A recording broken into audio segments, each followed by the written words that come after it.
باللہ من الشیطان اللعین الرجیم بسم اللہ الرحمن الرحیم وصلی اللہ علی محمد وآل بیتہ الطیبین الطاہرین المعصومین۔ گزشتہ گفتگو میں ہم نے امام حسین علیہ السلام کی مدینہ سے خروج کے 6 اسباب کا تذکرہ کیا تھا، اور آج اسی سلسلے کو مزید آگے بڑھاتے ہوئے چند دیگر اسباب کو اپنے مومنین کی خدمت میں بیان کریں گے۔ 7واں وہ سبب جس کی وجہ سے امام حسین نے یزید کے خلاف خروج کیا، وہ بنو امیہ کی طرف سے علی ابن ابی طالب کے شیعوں پہ ڈھائے جانے والے مظالم کا وسیع سلسلہ تھا، اور معاویہ بن ابو سفیان نے کھلے عام امام حسین کو کہا تھا کہ اے حسین، ہم نے آپ کے بابا کی شیعوں کو قتل کیا اور ہم نے ہی ان کا حنوط کیا، انہیں کفن پہنایا اور انہیں دفن کیا۔ یہ واضح اقرار تھا اس بات کا کہ معاویہ نے امیر المومنین صلوات اللہ وسلامہ علیہ کے شیعوں کو قتل کیا۔ دور معاویہ میں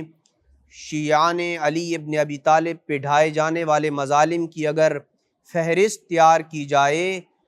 تو وہ تفصیل کچھ یوں سامنے آتی ہے کہ امیر المومنین کے خاص اصحاب جیسے حجر بن عدی، عمر بن الحمق الخزاعی جیسے اصحاب کو معاویہ نے پھانسی دی۔ اصحاب امیر المومنین اور موالیان حیدر کرار کو معاویہ نے سولی پہ لٹکایا۔ اصحاب امیر المومنین اور شیعوں کو زندہ دفن کیا، ان کے گھروں کو منہدم کیا، ان کی گواہی یہ کہہ کے قبول نہ کی کہ یہ علی ابن ابی طالب کے شیعہ اور ان کے ماننے والے اور ان کے پیروکار ہیں۔ بیت المال سے انہیں محروم رکھا، جو ان کا حصہ بنتا تھا وہ بھی انہیں نہیں دیتا تھا۔ سادات عورتوں کو خوف زدہ اور ہراساں کیا گیا۔ پس امام حسین علیہ السلام نے اپنے بابا کے شیعوں کے اوپر جب یہ مظالم دیکھے تو امام حسین علیہ السلام نے خروج کے اسباب میں سے ایک سبب اپنے شیعوں کو تحفظ دینا تھا، جس کی وجہ سے امام حسین علیہ السلام مدینہ سے 28 رجب کو اپنے اس انقلاب کے آغاز کے لیے نکل رہے تھے۔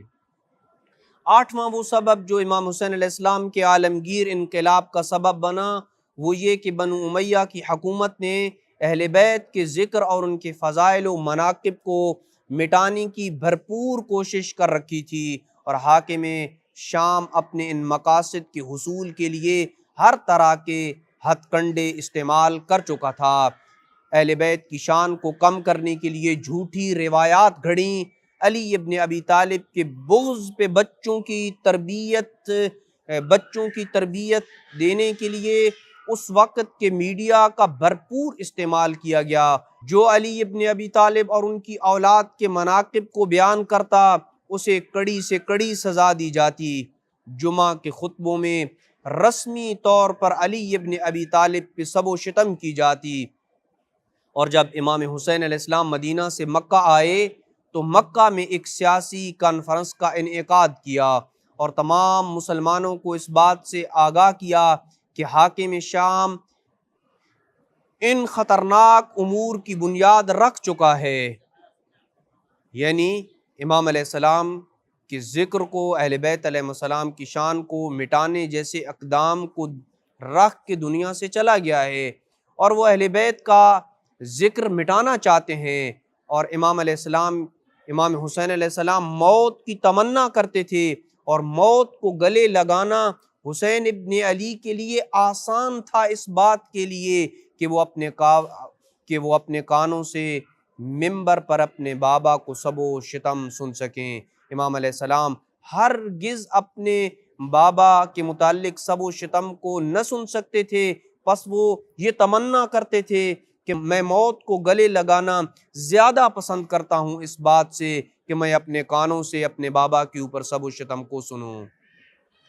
امام حسین علیہ السلام کی تحریک کے اسباب میں سے 9واں سبب یہ ہے کہ بنو امیہ نے اخلاقی اقدار کو پامال کر دیا تھا۔ مسلمانوں کے درمیان فتنہ و فساد کو جنم دے کر اسلامی وحدت کی دھجیاں بکھیر دی تھیں۔ وہ عرب کو غلاموں پہ برتری دیتے تھے، غلاموں کو حقارت سے دیکھتے۔ ان کی توہین کے اوپر دور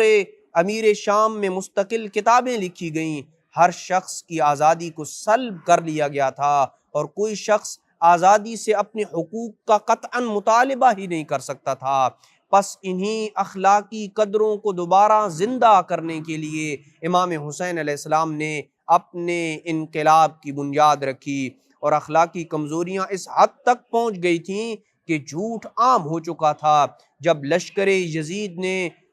10 محرم روز عاشور کو امام حسین علیہ السلام کو گھیرا تو امام علیہ السلام نے چند لوگوں کے نام لیے اور کہا، اے شبعث بن ربعی، اے حجار بن ابجرد، اے قیس بن اشعث، اے یزید بن حارث، الم تکتبوا الی ان قد اینعت الاثمار،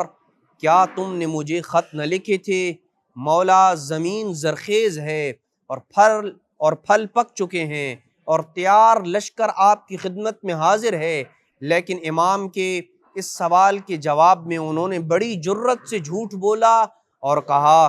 ہم نے تو آپ کو نہیں بلایا۔ امام علیہ السلام نے جب ان کے اس ببانگ دہل جھوٹ کو سنا تو امام علیہ السلام نے کہا، سبحان اللہ، بلا واللہ لقد فعلتم، خدا کی قسم تم نے ایسا کیا ہے۔ تمہارے خط اب بھی میرے پاس موجود ہیں جس میں تم نے مجھے کوفہ آنے کی دعوت دی تھی۔ پس اس سے زیادہ اخلاقی پستی کیا ہو سکتی ہے کہ کوئی سر عام جھوٹ بولے۔ پس اخلاقی پستیوں میں سے ایک پستی جو اس وقت زیادہ رائج تھی وہ یہ تھی کہ کسی کے ضمیر کو خریدنا انتہائی آسان تھا، اور بنو امیہ نے ایسے ہی کیا۔ پس انہی بدعتوں اور ضمیر فروشی کے دھندے کے خاتمے کی خاطر فرزند زہرا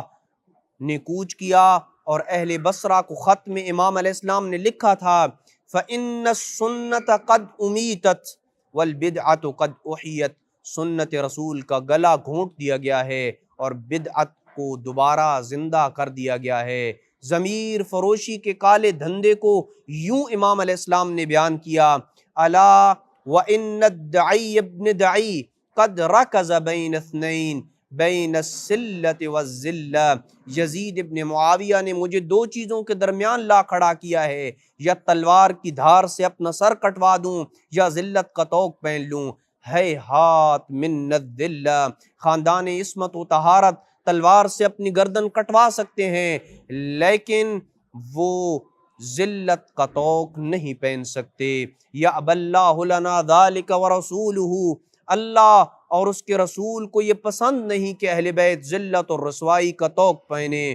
وَنُفُوسٌ أَبِيَّةٌ وَأُنُوفٌ حَمِيَّةٌ مِنْ أَن نُؤْثِرَ طَاعَةَ اللِّعَامِ عَلَى مَصَارِعِ الْكِرَامِ، امام علیہ السلام فرمایا کرتے تھے کہ ہم باطل کے سامنے ڈٹ جانے والے اور غیرت و حمیت کے وہ افراد ہیں کہ ہم کسی لعیم اور کسی بدبخت کی اطاعت کے سامنے عزت کی موت کو گلے لگانے کو زیادہ ترجیح دیتے ہیں۔ اور امام علیہ السلام نے یہ کھلے عام کہا تھا کہ ہم باطل کے سامنے کبھی جھک نہیں سکتے، اور عزت کی موت کو گلے لگانا حسین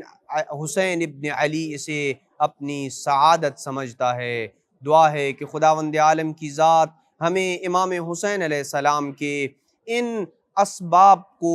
جن کی خاطر امام علیہ السلام نے یزید کے خلاف خروج کیا تھا، انہی اسباب کی خاطر عزاداری سید الشہداء کو منانے کی توفیق نصیب فرمائے۔ وصلی اللہ علی محمد